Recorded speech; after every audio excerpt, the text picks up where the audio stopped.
midnight last night. And here's Podul. It's still a severe tropical storm when we created this graph set. Right now it became a typhoon. It's still moving west. So it's currently here. And it's moving towards the general direction of Southern Taiwan. And there's also a probability that it will come closer over 𝗗𝗶𝗀𝗶𝗺𝗿 Batanes by tomorrow morning. So it depends on the movement of the storm. If it will veer more to the west-northwest, the area of Batanes will just experience tropical depression force winds of up to 55 kph.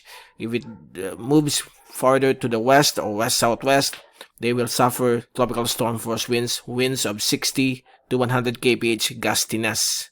Okay, and the rainfall is maybe around 50 to more than 100 millimeters.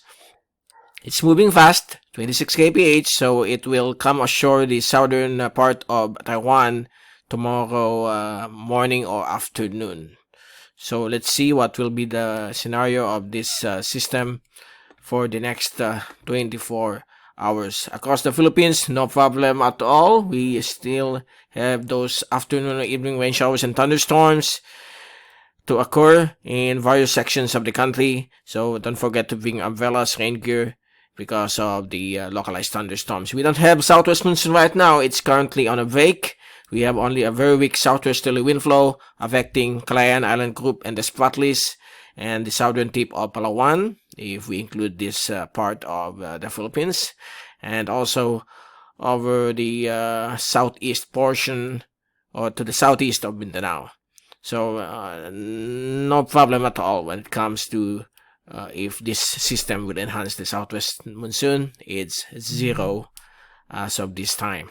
Okay, so let's proceed now to the zoom in satellite animation. This is from historyWave.com. This is their infrared signature. Those color depicts the intensity of the rain. Okay, the orange to red one is 50 to more than 100 millimeters, while the violet one is 100 more than 100 millimeters. Okay, 50 to 100, and the violet or the purple color is more than 100. So we don't have any purple color here in the latest loop. And we have the developing eye of GORIO. And here's the fast animation from the University of Wisconsin tropical cyclone page, and you can see it here that the system is sporadic in nature. When we say sporadic, the eye is not purely organized. Sometimes it will become cloud-filled, and right now it's becoming cloud-filled again. So because of the strong wind shear to the north of the system and some dry air intrusion. Okay, so it's destroying the system. But along the path, the system will slightly intensify because of high sea surface temperature, decreasing wind shear. That's the forecast. It will decrease, so the storm will have some time to intensify before hitting southern Taiwan based on the forecast of the wind models. I'm going to show it to you later. Here's the thunderstorm activity across the Philippines. Nothing to worry about. It will just last 30 minutes to an hour. And for the zoom-in satellite emission from windy.com, this is the latest one as of 9:45 a.m. So there you go. You can see the storm moving fast towards southern Taiwan. It's likely organizing well. As you can see, the movement of the convection near the eye of this system, although it's somewhat disappeared. It disappeared, but it's still there. If you look at the microwave imagery, you can see the developing eye. Good weather across the Luzon area, but in the afternoon or evening, we expect some thunderstorms. There are still early thunderstorms right now across Palawan and Visayas, part of the local convection, localized thunderstorms, not a part of the southwest monsoon since it's on a wake right now. That's why we are experiencing calm conditions, very light winds, no winds strong enough to reach 50 kph, okay, to call it a southwest monsoon. And here's the Asian or multi-agency tracks of Typhoon Podul. So PAGASA already upgraded it into a typhoon. It's moving towards southern Taiwan later on. Signal number 1 might be raised over Batanes Group of Islands because of this closeness passage of this system for the next 24 hours. So since this is around 2 a.m., I'm going to refresh the latest one as of 8 a.m. this morning. And there you go. In 24 hours, it will be fast approaching southern Taiwan. Okay, so majority of the forecast are now agreeing that it might land over the southern part of Taiwan, while PAGASA is the lone track over the central, south central part of Taiwan. So this might change within the next 24 hours. Now here's the track of JTWC. As you can see, the tropical storm force winds, this semicircle maroon colored semicircle shows that the area of 𝗗𝗶𝘀𝗶𝗺𝗿 will be outside of this semicircle, so meaning the winds will be less than 60 kph, okay, while these inner semicircles are severe tropical storm force winds, 90 to 120, while this inner part, the violet one, are typhoon force winds gusting of more than 120 kph. Okay, it's a small system, so most likely it will just affect Taiwan and the northern part of the Bashi Channel. Here's the cyclonic WX data. I'm going to show to you the microwave imagery as of 7 o'clock this morning. You can clearly see here a well-established microwave eye. Okay, even here. So that's why it has been upgraded into a typhoon. So the reason why it's intensifying, the wind shear, the strong wind shear is expected to relax for the next 24 to 36 hours. As you can see, the guidance model here, the forecast models, and this is the intensity forecast of all wind models, and it looks like within the next 24 to 36 hours, the highest here is at category 3, meaning winds may reach up to 185 or 200 kph, but it's just a single model based on the HWRF or the hurricane model, okay, while the rest is around category 1 to category 2, so it might reach 160 kph. That's category 2. So that's the forecast of these wind models. So likely it will just be around category 1 to category 2, between 120 to 160 sustained winds, okay. And for the multi-model diagnostic comparison from RAMMB or CIRA of NOAA, I'm going to show to you here the shear. So this is the shear right now.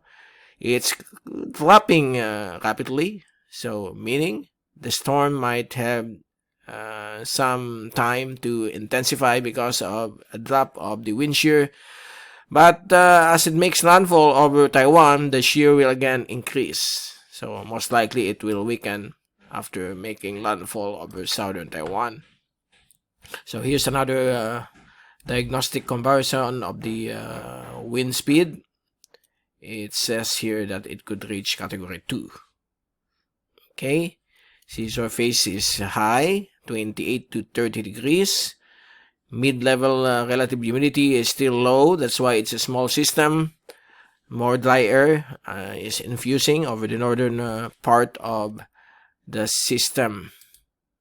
Here's the wind shear trend for the next 24 hours. I mean for the past 24 hours, and it's dropping. That's why the system has become a typhoon.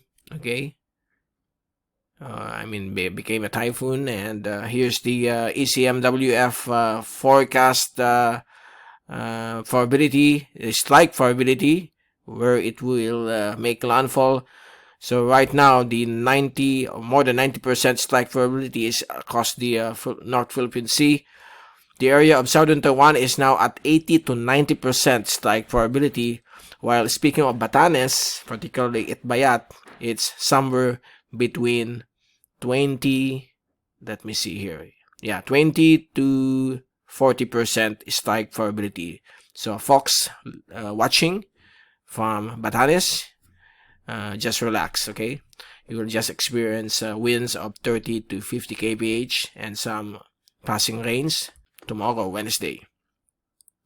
Now here's the tropicalstormrisk.com showing to you the forecast tropical storm force winds. So Batanes, speaking of Batanes, it's around 35% probability of tropical storm force winds. So not a problem at all, but these areas of southern Taiwan might be experiencing tropical storm force winds in the next 36 hours. And if we are going to look at the typhoon force winds, the area of southern Taiwan, right now it's still at 25 to 30% probability when it comes to the typhoon force winds. Okay, I'm gonna play it again here. Alright, so there you go. Okay, it's still low since the storm is still here, but 36 hours or 30 hours to go, this will increase. So what else? Let me check now the latest on the rain accumulation within the storm. This is the 24-hour rainfall accumulation within Typhoon Podul or GORIO, and it looks like it's currently carrying more than 200 millimeters of rainfall, approximately 250 millimeters.